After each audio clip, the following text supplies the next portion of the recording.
10 নম্বর patient মালতী।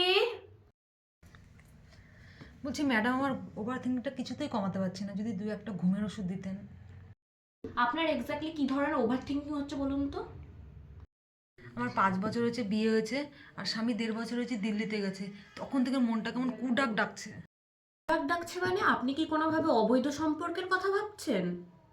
আমি জানিও ওরকম না, আমার ওইটুকু বিশ্বাস আছে, তাও কেমন যেন মনের মধ্যে একটা কুডাক ডাকছে।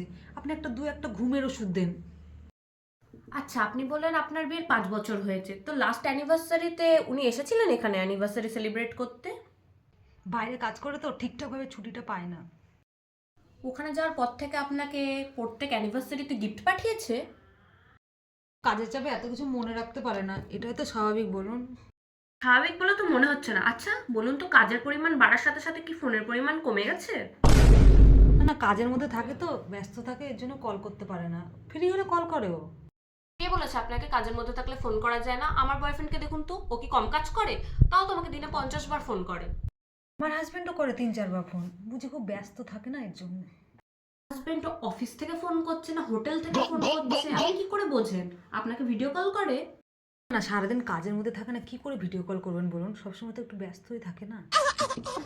আচ্ছা, সারাদিন অফিসের মধ্যে থাকে, ভিডিও কল করতে পারে না সেটা বুঝলাম, কিন্তু রাতে করেন তো?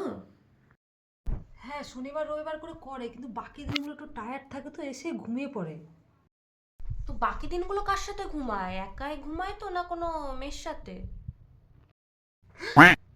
ম্যাডাম, আমি তো ওভার থিঙ্কিং কমাতে এসেছিলাম, আপনি তো বাড়িয়ে দিলেন। শুনুন, এটাকে ওভার থিঙ্কিং বলে না, এটাকে নর্মাল থিঙ্কিং বলে। আপনি একটা কাজ করুন, আজকেই টিকিট কেটে দিল্লি চলে যান, ওটাই আপনার জন্য মঙ্গল হবে। This is the end.